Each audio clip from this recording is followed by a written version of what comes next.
شکوہ کے بند نمبر 10 کے مشکل الفاظ کے معنی: طلبگار، طلب رکھنے والے یعنی خواہش مند، زحمت کش پیکار، جنگوں کی تکلیفیں سہنے والے، شمشیر، تلوار، جہانگیر، دنیا پر چھائے ہوئے ہونا، جہاندار، حکمران، بیدار، جاگنا یا ہوشیار ہونا، ہیبت، خوف یا دہشت، صنم، بت، سہمے ہوئے، ڈرے ہوئے یا خوف زدہ۔ کون سی قوم فقط تیری طلبگار ہوئی اور تیرے لیے زحمت کش پیکار ہوئی؟ کس کی شمشیر جہانگیر جہاندار ہوئی؟ کس کی تکبیر سے دنیا تیری بیدار ہوئی؟ کس کی ہیبت سے صنم سہمے ہوئے رہتے تھے؟ منہ کے بل گر کے هو اللہ احد کہتے تھے۔ تشریح: جواب شکوہ میں اپنے ماضی اور حال کا موازنہ سننے کے بعد اقبال رحمت اللہ علیہ ایک بار پھر شکوہ کے انداز میں گویا ہوتے ہیں۔ شکوہ کے 10ویں بند کے پہلے شعر کو ملاحظہ فرمائیے: کون سی قوم فقط تیری طلبگار ہوئی اور تیرے لیے زحمت کش پیکار ہوئی۔ اس شعر میں اقبال رحمت اللہ علیہ اللہ تعالیٰ کے حضور سوال رکھ رہے ہیں کہ اس دنیا میں تو نے کم و بیش 1,24,000 انبیاء کرام علیہ السلام مبعوث فرمائے، سب کی امتیں تھیں، سب کی قومیں تھیں، لیکن کسی قوم میں تیرے نام کی خاطر جانے وارنے والے نہ تھے۔ وہ کون سی قوم تھی جس نے تیری توحید کا پیغام سنانے کے لیے ساری دنیا کے چکر لگائے؟ کس قوم نے تیری یکتائی کی آواز اٹھائی؟ یقیناً یہ قوم کوئی اور نہیں بلکہ تیرے پیارے محبوب صلی اللہ علیہ وآلہ وسلم کی امت ہے، جس نے اپنی زندگیوں کی پرواہ کیے بغیر سروں پر کفن باندھے اور ہر مشکل کا سامنا کرنے کے باوجود تیری وحدانیت کا بیان جاری رکھا۔ اور پھر اسی بند کا دوسرا شعر ملاحظہ فرمائیے: کس کی شمشیر جہانگیر جہاندار ہوئی؟ کس کی تکبیر سے دنیا تیری بیدار ہوئی؟ اس شعر کی تشریح سے پہلے سورۃ الفتح کی آیت نمبر 29 کے ترجمے کا پہلا حصہ ملاحظہ فرمائیے: محمد اللہ کے رسول ہیں اور ان کے ساتھ والے کافروں پر سخت ہیں اور آپس میں نرم دل۔ تو انہیں دیکھے گا رکوع کرتے، سجدے میں گرتے، اللہ کا فضل و رضا چاہتے۔ اور پھر یہاں اقبال رحمت اللہ علیہ کی کتاب ضرب کلیم کی نظم مومن کا پہلا شعر سنیے: ہو حلقہ یاراں تو برے شم کی طرح نرم، رزم حق و باطل ہو تو فولاد ہے مومن۔ جس کا مختصر مطلب ہے کہ مومن جب اپنے رفقا کے درمیان ہوتے ہیں تو انتہائی نرم دل اور محبت کرنے والے ہوتے ہیں، جبکہ میدان جنگ میں کفار کے مد مقابل ان کی شخصیت ایسی ہو جاتی ہے جیسے لوہا۔ اب اوپر دیے گئے شعر کا مطلب سمجھیے۔ جیسا کہ پہلے شعر میں اقبال رحمت اللہ علیہ نے اللہ کے حضور بتایا کہ تیرے محبوب صلی اللہ علیہ وآلہ وسلم کی امت وہ واحد امت ہے جو تیرے نام کی خاطر سب کچھ قربان کرتی رہی ہے، تو دوسرے شعر میں فرما رہے ہیں کہ وہ کون تھے جن کی تلواروں نے دنیا پر راج کیا اور اسلام کی حکومت کا جھنڈا بلند کیا۔ اپنے ناظرین کو بتاتا چلوں کہ اسلام کے ابتدائی دور میں صحابہ کرام علیہ السلام نے حضور اقدس صلی اللہ علیہ وآلہ وسلم کی پیروی کرتے ہوئے 28 غزوات میں حصہ لیا، جن میں 9 غزوات میں باقاعدہ لڑائی ہوئی اور قتال ہوا، باقی 19 غزوات میں بغیر لڑائی کے مقاصد حاصل ہو گئے تھے۔ یاد رہے کہ اس وقت ہم اوپر دیے گئے شعر کی تشریح میں ہیں، جس میں بتایا جا رہا ہے کہ کس طرح اسلام کے پیروکاروں نے اللہ کے نام کی خاطر اور حضور اقدس صلی اللہ علیہ وآلہ وسلم کی محبت میں 28 غزوات میں جان کی پرواہ کیے بغیر حصہ لیا۔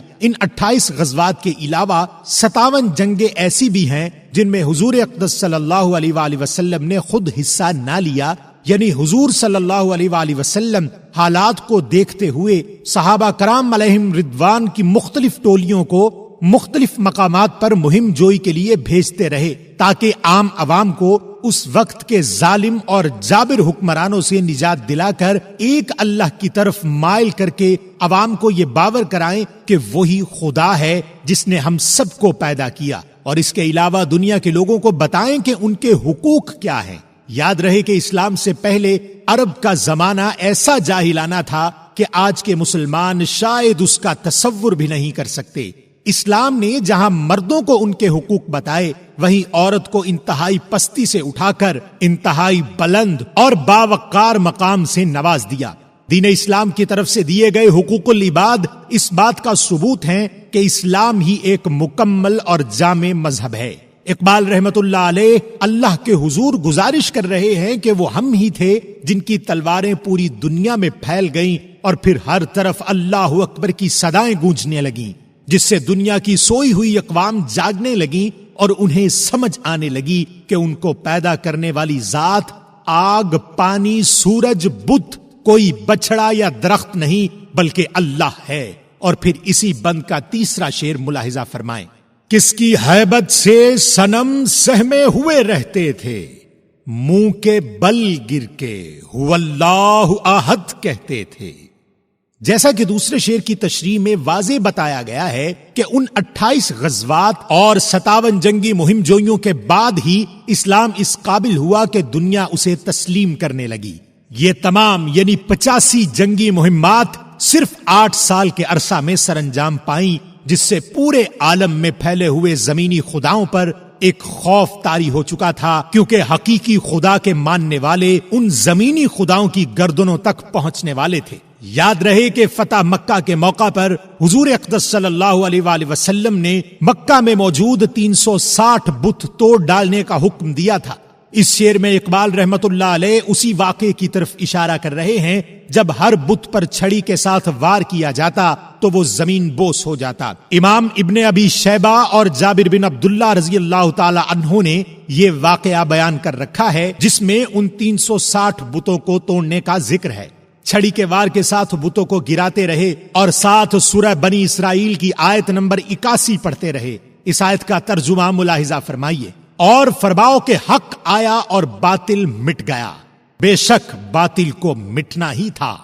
اس شعر میں اقبال رحمت اللہ علیہ نے امت محمدی صلی اللہ علیہ وآلہ وسلم کی قربانیوں کی بات کی ہے، جن میں طویل محنت اور لگن کے بعد اہل عرب نے وہ حکمران پائے جو انصاف پر یقین رکھتے تھے۔ حضور اقدس صلی اللہ علیہ وآلہ وسلم سے پہلے عرب میں ایک غلام کی حیثیت کسی جانور سے زیادہ نہ تھی، لیکن اسلام نے ایک غلام کے بھی باقاعدہ حقوق بیان کیے اور ان پر عمل پیرا ہونے کی تلقین کی۔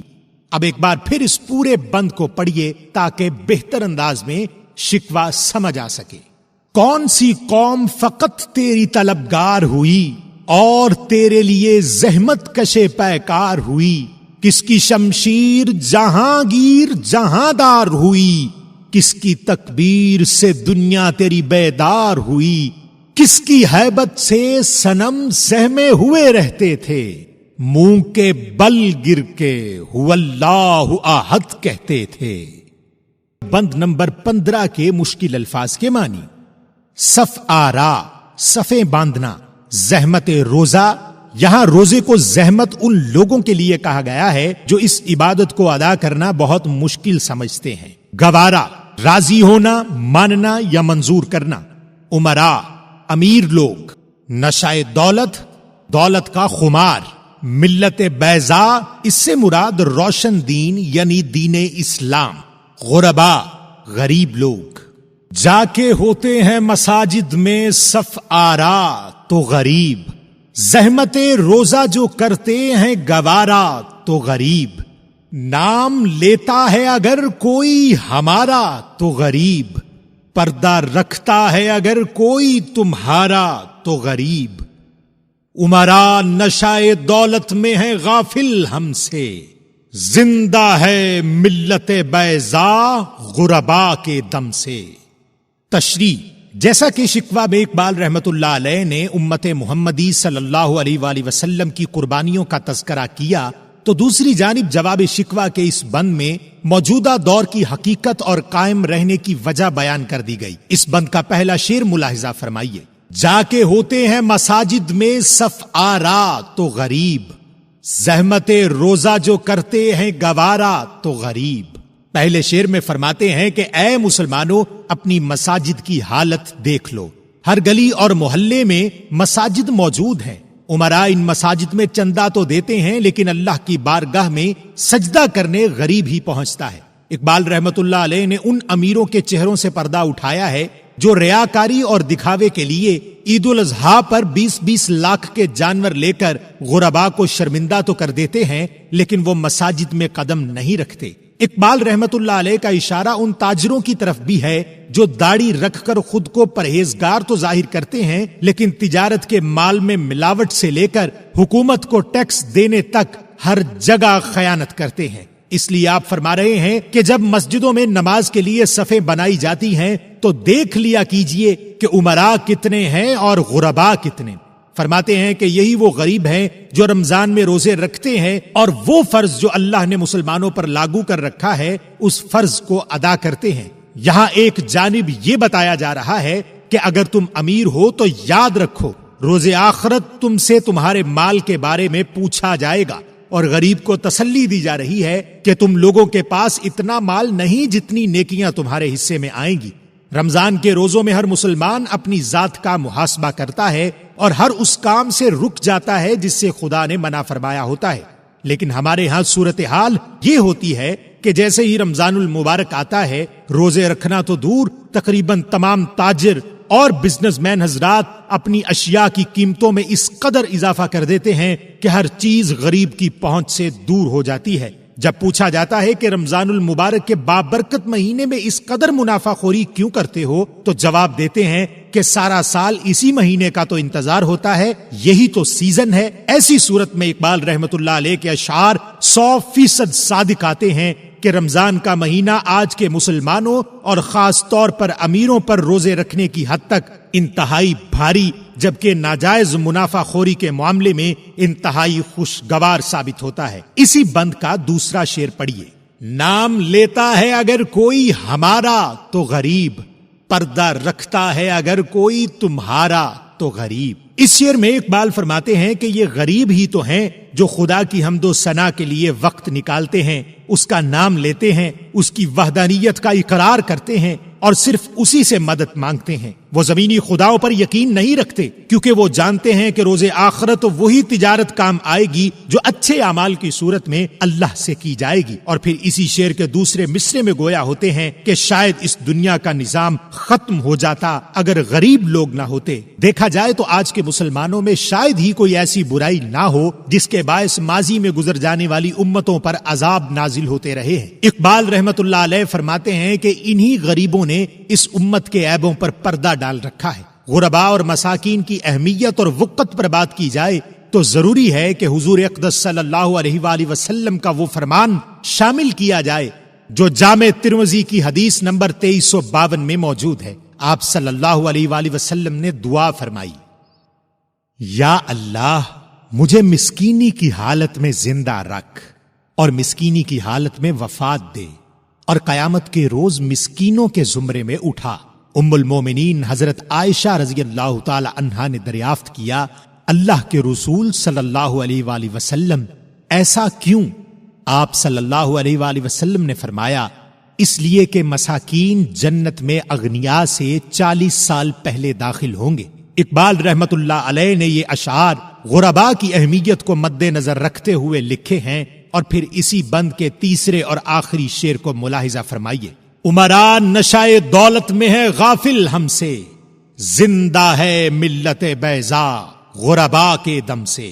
جیسا کہ دوسرے شعر کی تشریح میں بھی موجودہ دور کے امراء کی حقیقت بتائی گئی ہے، ویسے ہی اقبال نے آخری شعر میں بھی واضح کر دیا ہے کہ امیر اپنی دولت کے نشے میں گم ہو چکے ہیں۔ وہ بھول چکے ہیں کہ ان کا دنیا میں آنے کا مقصد کیا ہے اور وہ کس نبی صلی اللہ علیہ وآلہ وسلم کے امتی ہیں۔ کسی بھی قوم کی فلاح کے لیے امراء کا انتہائی کردار ہوتا ہے، یعنی قوم کی فلاح و بہبود کے لیے جب تک امراء اپنا حصہ نہ ڈالیں گے تب تک پیسے کی کمی کا سامنا رہے گا۔ حضور اقدس صلی اللہ علیہ وآلہ وسلم کے دور میں حضرت ابوبکر صدیق رضی اللہ تعالی عنہ سے لے کر حضرت عثمان غنی رضی اللہ تعالی عنہ تک اور ان کے علاوہ کئی صحابہ کرام علیہم رضوان نے اپنے گھروں سے مال لا کر اسلام کی راہ میں قربان کر دیا تھا۔ یہی وجہ تھی کہ اسلام کے ابتدائی دور کے 8 سالوں میں 85 جنگیں لڑی گئیں، لیکن موجودہ زمانہ میٹیریلزم یعنی مادہ پرستی کا شکار ہو چکا ہے۔ امراء نے اپنے گھروں کی تجوریاں بھر کر رکھ لی ہیں، اربوں روپیہ ایسے سنبھال رکھا گیا ہے جیسے کبھی موت نہ آئے گی۔ قرآن پاک کی سورت توبہ کی آیت نمبر 34 کا ترجمہ ملاحظہ فرمائیے۔ اے ایمان والو، اکثر علماء اور عابد لوگوں کا مال ناحق کھا جاتے ہیں اور اللہ کی راہ سے روک دیتے ہیں، اور جو لوگ سونے چاندی کا خزانہ رکھتے ہیں اور اللہ کی راہ میں خرچ نہیں کرتے، انہیں دردناک عذاب کی خبر پہنچا دیجیے۔ اس آیت کا ترجمہ سننے کے بعد آپ کو یقیناً اندازہ ہو چکا ہوگا کہ اقبال نے کن امیروں کا ذکر کیا ہے، اور پھر اسی شعر کے دوسرے مصرے میں فرماتے ہیں، آج اگر مسلم قوم کا نام زندہ ہے تو اس کی وجہ یہی غریب ہیں جن کے دل ایمان کی دولت سے بھرے ہوئے ہیں، جنہیں دولت سمیٹنے کی بجائے اللہ کی خوشنودی حاصل کرنا زیادہ ضروری محسوس ہوتا ہے۔ اب ایک بار اس پورے بند کو پڑھیے تاکہ بہتر انداز میں جواب شکوہ کا یہ بند سمجھ آ سکے۔ جا کے ہوتے ہیں مساجد میں صف آرا تو غریب، زحمت روزہ جو کرتے ہیں گوارا تو غریب، نام لیتا ہے اگر کوئی ہمارا تو غریب، پردہ رکھتا ہے اگر کوئی تمہارا تو غریب، امراء نشہ دولت میں ہے غافل ہم سے، زندہ ہے ملت بیضا غربا کے دم سے۔